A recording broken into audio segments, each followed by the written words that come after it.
Senhores, é um prazer estar aqui com vocês. E neste momento vamos estar discutindo um pouco sobre análise de valor, né, dentro desse conjunto de conhecimentos em finanças. Por que gerir valor de uma empresa?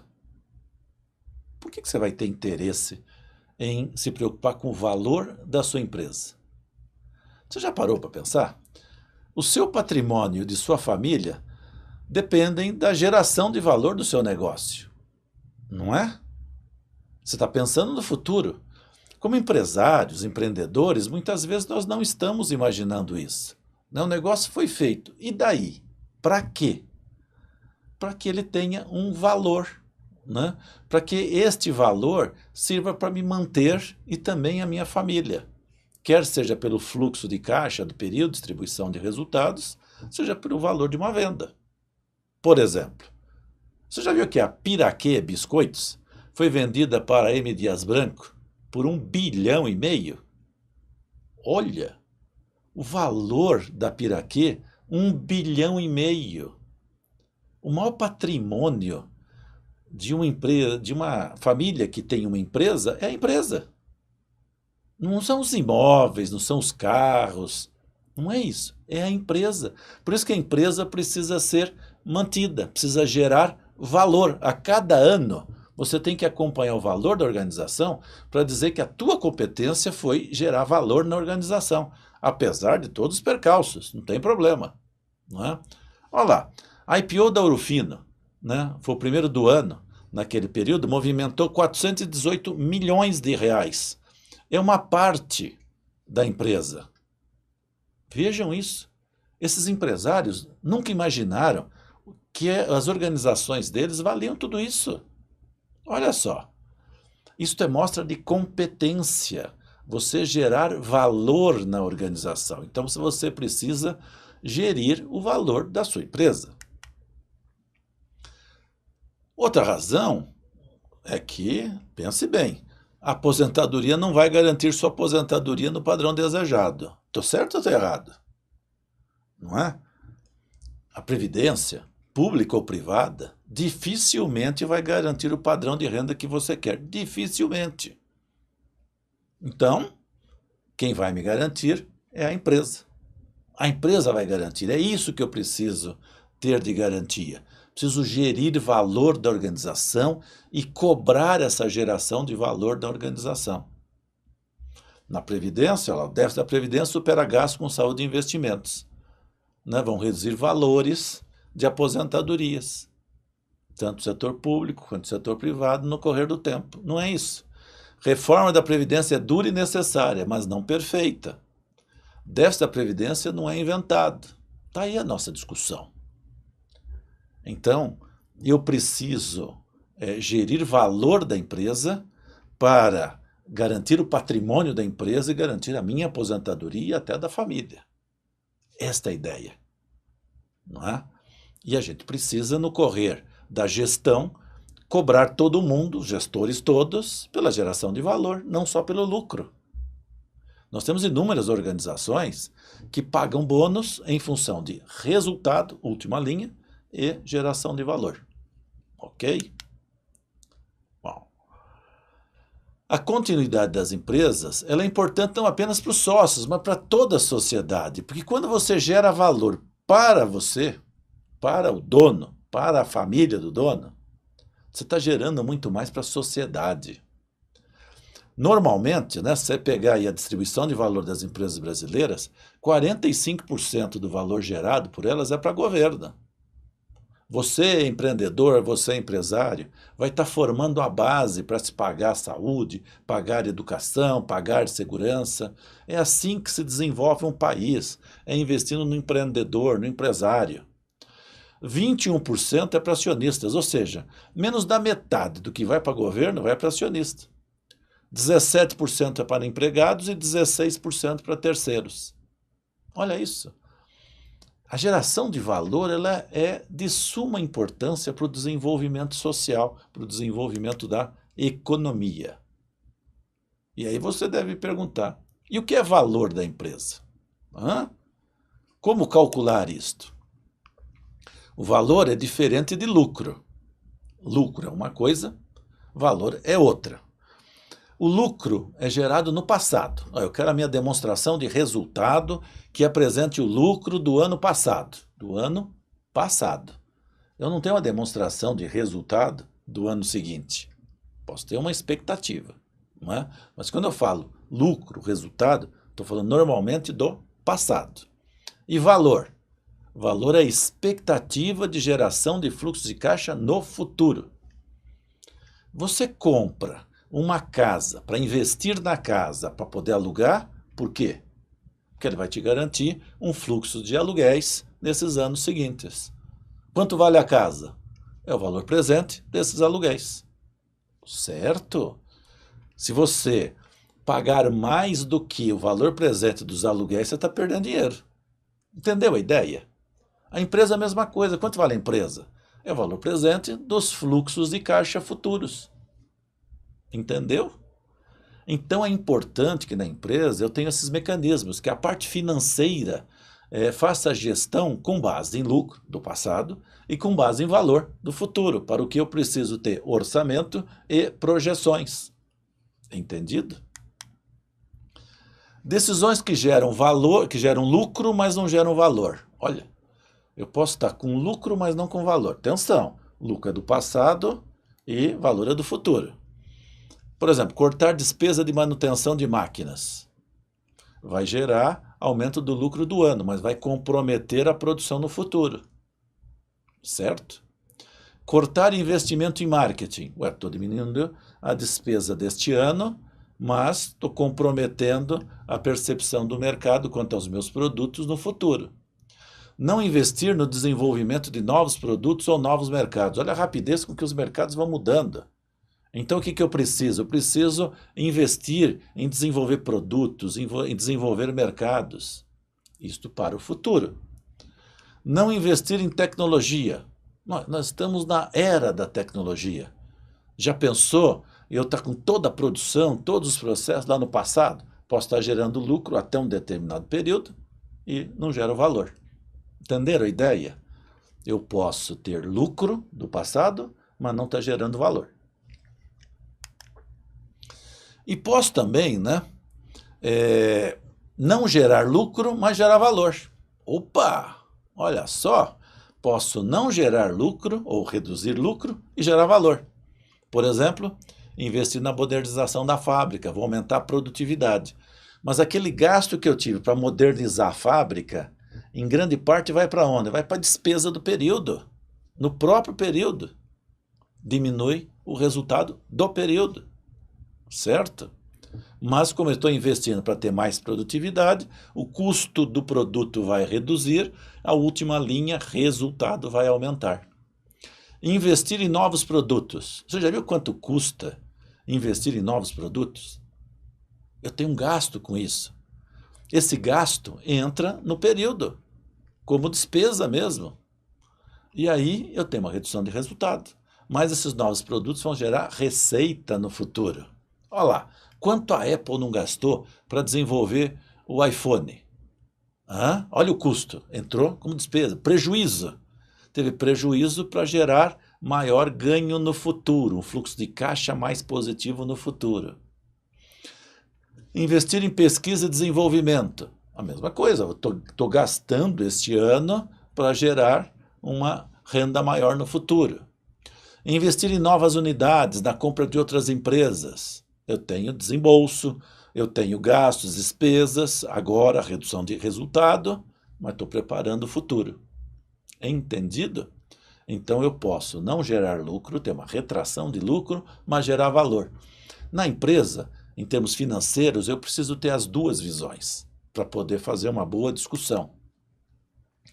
Aonde está o valor da empresa? Ao contrário do que se pode imaginar, o valor não está nos ativos fixos, mas sim nos intangíveis. Eles vão estar gerando valor. Os ativos fixos, imóveis, equipamentos, eles estão gerando uma receita, estão gerando um resultado normal. Posso fazer isso mais? Por exemplo, se eu estiver investindo em equipamentos para aumentar a produtividade, eu vou gerar valor. Mas a marca, produtos, patentes, a gestão financeira podem gerar bem mais valor para o futuro. Então, uma marca bem posicionada no mercado, ela carrega tudo. Você já comprou amido de milho? Amido de milho, já comprou? E maisena? Olha a marca, olha o efeito da marca, né? Então, a marca, produtos, patentes, gestão financeira são a grande essência de geração de valor das empresas. Apple e Google são as marcas mais valiosas do mundo. Olha lá, a Apple, o valor da marca é de 184 bilhões de dólares. O valor de imobilizado não chega a 34 bilhões de dólares. Então, o valor é bem maior do que o valor de imobilizado. Como a empresa gera valor? Bom, todo investimento que eu for montar para o futuro, que eu for estruturar, ele é uma relação entre o risco e o retorno. Entre o risco e o retorno. Sempre que o retorno supera o risco, tem-se geração de valor. É esta ideia que eu preciso posicionar. Preciso questionar tudo. Vou lançar um produto. Esse produto tem mais retorno do que o risco que eu vou correr com aquele produto? Se eu vou estar lançando um produto que exige um nível de financiamento, endividamento alto, comprometendo a organização, veja, esse endividamento compromete a organização, reduz a possibilidade de geração de valor dela. Então, preciso tomar esse cuidado. Eu posso ter projetos viáveis em empresas inviáveis, né? E empresas viáveis com um projeto inviável. Tem que analisar tudo. Para ter essa ideia de relação entre o risco e o retorno, eu estou falando do custo. O risco vai ser avaliado pelo custo. O custo tem que ser menor do que o retorno que eu vou ter, em termos de resultado, em termos de receita, menos custo e menos despesa, né? O custo médio ponderado de capital, vai se acostumando com ele que nós vamos voltar, hein? Custo médio ponderado de capital é a taxa de remuneração dos investidores e detentores de capital. Qual é esse custo? E o retorno é o retorno do fluxo de caixa futuro, quanto vai estar me gerando de fluxo de caixa. Para calcular o valor ou o projeto, eu posso ter o valor de um projeto. É preciso, então, calcular o custo de capital empregado e o retorno do fluxo de caixa futuro. Eu vou calcular o fluxo de caixa e trazer tudo isso a valor presente pelo custo de capital. Entendeu a ideia? Eu estou desenvolvendo um novo produto. Nos próximos 10 anos, 20 anos, eu tenho um fluxo de caixa de tanto. Esse fluxo de caixa eu vou trazendo a valor presente pelo custo de capital. Aluguel. Vou trazer os aluguéis para valor presente pelo custo de capital. Qual é o meu custo? Tenho dinheiro colocado na poupança. Vai, 7% de rendimento. Bom, quero investir no imóvel para ver se consigo mais. Vejo o valor do imóvel, que hoje está mais baixo, trago o fluxo de caixa, descontando o fluxo de caixa do aluguel. Todo mês vou receber tanto. Vou trazendo a 7. Quanto deu? Entendeu a ideia? Aí, nesse custo do aluguel, é 7 ao ano, que vai dar perto de 0,6 ao mês, né? Custo médio ponderado de capital. Olha lá o meu 0,6 ao mês. É o meu custo médio ponderado de capital. No meu caso, que é o custo do meu dinheiro, é o custo de oportunidade. O custo médio ponderado de capital tem 2 componentes grandes. O custo do capital dos terceiros, quando eu pego dinheiro de terceiros, bancos, empréstimos, e o custo do capital próprio. São os recursos aplicados pelos sócios e os lucros retidos na organização. Então, eu tenho capital de terceiros e capital próprio. Então, aqui eu vou calcular o custo médio ponderado de capital da empresa. Poderia fazê-lo do projeto. Custo do capital de terceiros. Como é que eu encontro o custo do capital de terceiros? O custo de capital de terceiros é um custo explícito, não é? Eu vou pegar dinheiro no banco, eu tenho a taxa. É expresso pelo custo efetivo do financiamento ou empréstimo. Pode não ser dado pela instituição financeira quando há contratação, mas até por obrigação hoje do Banco Central, o Banco Central obriga que as instituições já apresentem em seus sites o custo efetivo, que muitas vezes não é a taxa que ele apresenta. Então, por exemplo, o resultado de uma simulação. eu peguei um valor financiado de 68.431. 431 porque 431 eram despesas adicionais do financiamento, contrato, etc. Está lá, é custo do financiamento. Prazo 36 meses e valor da parcela 4.850,19. Bom, está lá, ó. CET, custo efetivo, ao mês, 6,74. Esse é o custo do capital terceiro, desse financiamento aí. É isso que eu vou estar usando para fazer a estimativa do desconto do fluxo de caixa. 6,74 de custo de capital de terceiro. Entendido a ideia? O custo do capital próprio. Né? Bom, o custo do capital próprio, quando eu falo em capital próprio, e vou precisar fazer referências do mercado financeiro, eu tenho um problema no Brasil, porque o mercado financeiro é concentrado, o volume de crédito é baixo para o PIB brasileiro, as taxas são absurdamente elevadas, então não é um ambiente muito propício a cálculo de valor e a cálculo de operação das organizações. Né? Então a gente costumeiramente usa padrões de referência internacional, em razão dessa instabilidade do mercado financeiro brasileiro. Aí, atenção para a formulinha aqui, atenção, você é de psicologia já viu encrenca, né? Porque não é costume, né? Só essa anotação. Então vamos lá, ó, juntos. Né? Esse é o método chamado de CAPM, que é o método mais comum para calcular o custo de capital próprio. Então olha só, o CAE ali do início é o custo de capital próprio no Brasil. Bom, o RF é a taxa de retorno do ativo livre de risco nos Estados Unidos. O que é isso? É o título americano de 30 anos. Quanto ele paga? Olha só, se eu tiver de retorno numa empresa menos do que isso, eu investir em título do governo americano. O RM é a taxa de retorno da carteira de mercado. Carteira de mercado é o quê? Todos os CDBs, RDBs, fundos, ou seja, esses investimentos de mercado rendem quanto? Essa é a taxa média.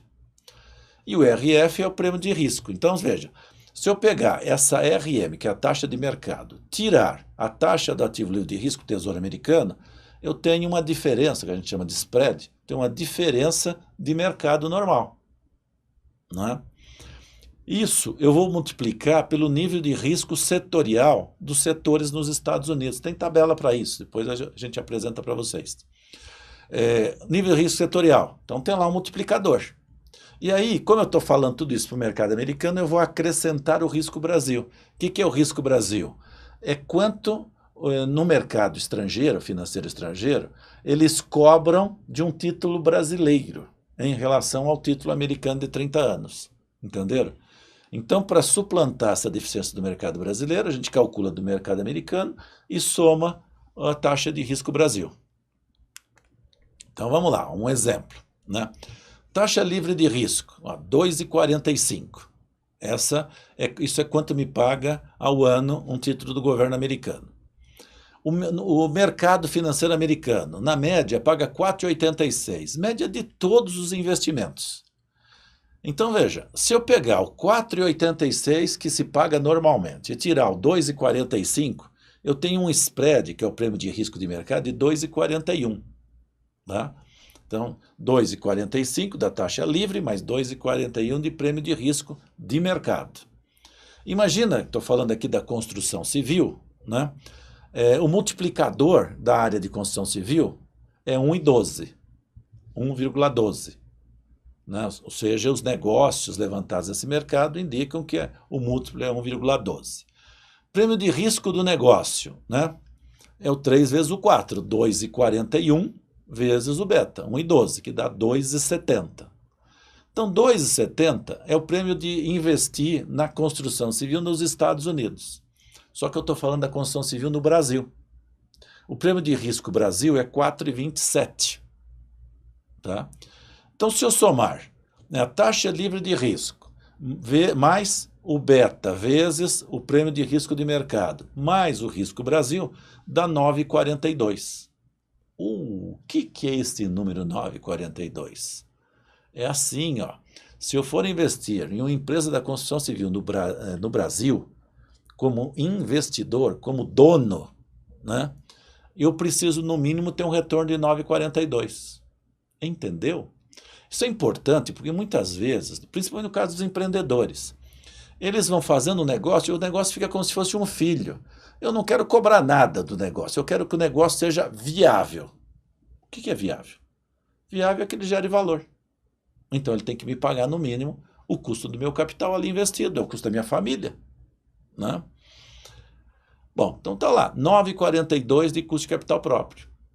Detalhe, ó, depois a gente vai passar para vocês material de suporte com a planilhinha para calcular isso aqui, fica até mais fácil, tá? Então depois você recebe essa planilha também. Bom, então olha só, custo de capital terceiros e custo de capital próprio, dá para calcular o custo médio ponderado de capital. Qual é o custo da empresa? Então, o custo médio ponderado de capital é o custo do capital terceiros vezes a participação dos capitais terceiros no total investido. E mais o custo do capital próprio vezes a participação. Não? Vamos na tabelinha.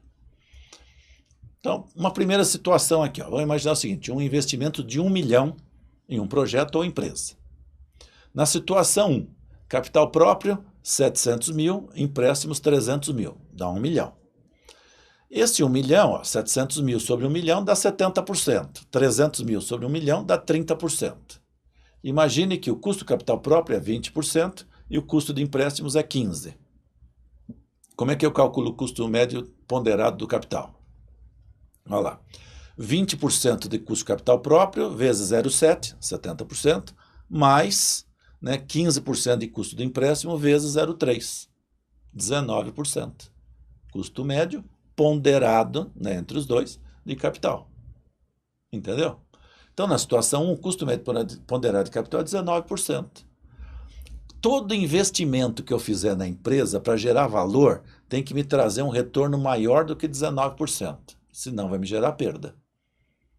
Então, como é que eu posso viabilizar mais projetos? Reduzindo o custo de capital. Entendeu? Eu posso gerar mais valor reduzindo o custo de capital da companhia. Vamos para a situação 2, inverter um pouco ali. Ó. Capital próprio 300, empréstimo 700. Então, capital próprio 300 sobre 1 milhão, que é a soma dos dois, dá 30%. Empréstimos, que é 700 mil, dividido por 1 milhão, dá 70%. O capital próprio tem um custo de 20%, empréstimos um custo de 15%. Como é que eu calculo o custo médio ponderado de capital? 20% vezes 0,3, 30%, né? Mais 15% de custo vezes 0,7. Vou fazer essa soma. A soma dá 17%. Opa! Por que o custo de capital caiu de 19 para 17, da situação 1 para a situação 2? Porque eu usei mais empréstimos que tem um custo mais barato do que o capital próprio. Entendeu?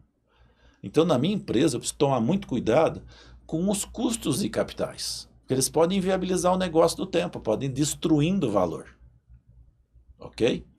Então, no primeiro caso, eu consigo viabilizar projetos com taxa de retorno acima de 19. Lá embaixo, na situação 2, eu consigo viabilizar projetos acima de 17. Você entendeu que um projeto pode ser viável, o mesmo projeto, pode ser viável em uma empresa e inviável na outra? O mesmo projeto. Depende da estrutura de capitais daquela empresa. Como calcular o valor? Uma forma é o método do fluxo de caixa descontado.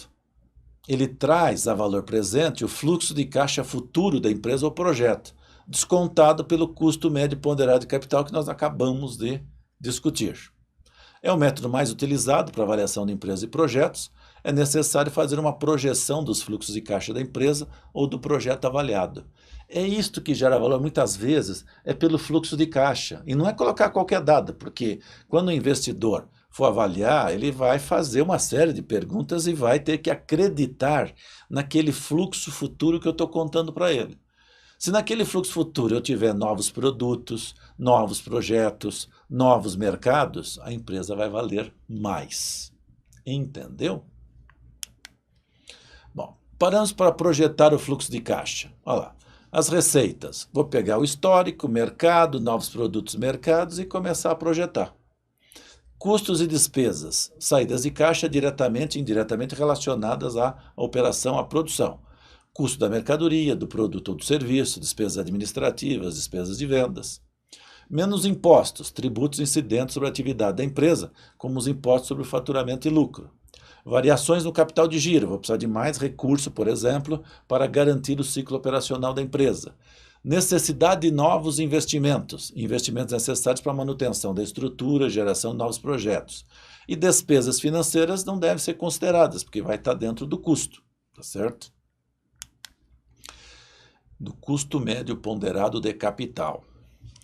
Exemplo de fluxo de caixa futuro. Olha cá, eu tenho aqui, no período, este ano que passou, eu realizei 160 mil de receita. Agora, neste que nós estamos, eu vou estar realizando 181 mil. No ano seguinte, no próximo ano, 205 mil. Depois 228, depois 251, depois 274. Eu já fiz uma projeção de evolução.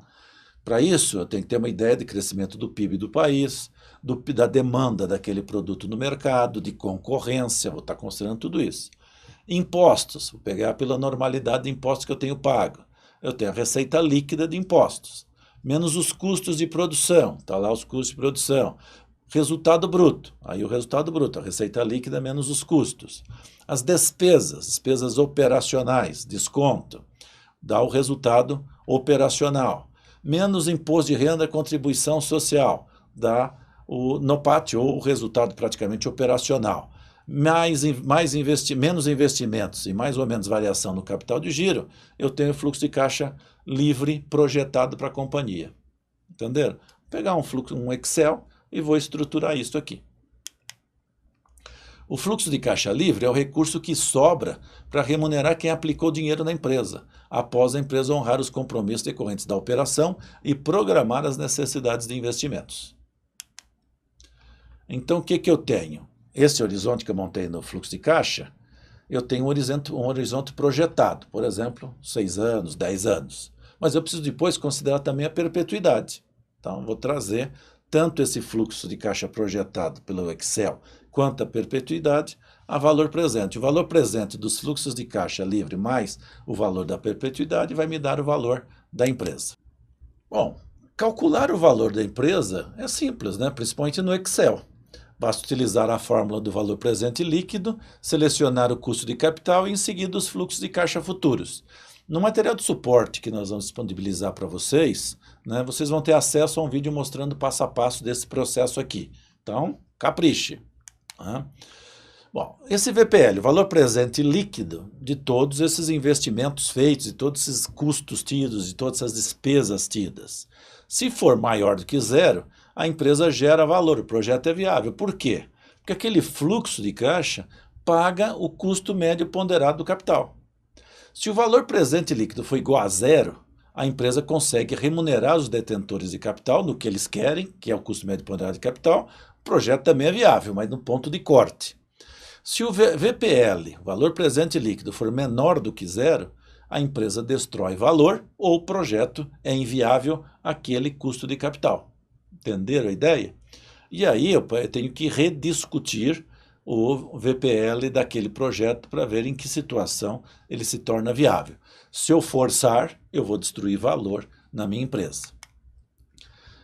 Outra forma de calcular o valor da empresa, dos projetos, é por múltiplos, também bastante usado no mercado de capitais. Maneira prática de mensurar o valor de mercado de uma empresa comparando com empresas semelhantes ou transações já realizadas. Consiste em encontrar um múltiplo setorial, naquele segmento, qual é o múltiplo de negócios. Ao se definir o múltiplo, ele pode ser usado para calcular o valor de uma outra empresa, bastando para isso multiplicá-lo pelo indicador financeiro definido. Entendida a ideia? Eu tenho um múltiplo. Um múltiplo bastante usado é a partir do EBIT, praticamente do resultado operacional. Né? Podem ser usados outros, em cima da receita, do lucro, do patrimônio, do EBITDA, mas vamos usar aquilo que é mais convencional. Né? Então, um exemplo, cálculo de valor de uma empresa do setor de construção civil por múltiplo. Passo 1, encontrar o valor de mercado e o EBIT de empresas de capital aberto do mesmo setor. Passo 2, dividir o valor de mercado de cada empresa pelo respectivo EBIT e obter o múltiplo.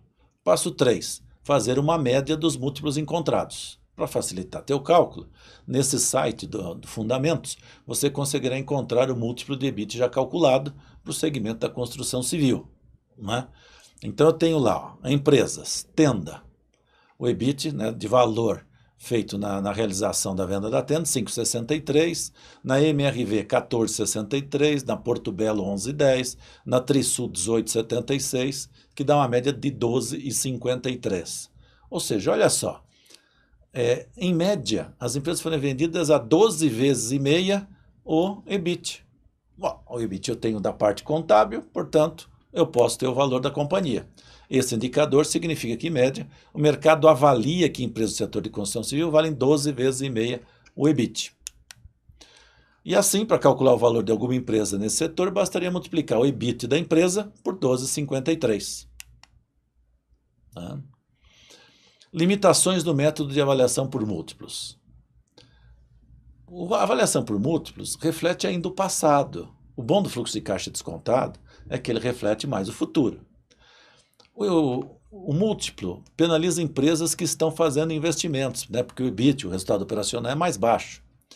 Variações das formas de classificação contábil podem impactar o indicador, por isso que há uma exigência praticamente de uma auditoria contábil para essa avaliação.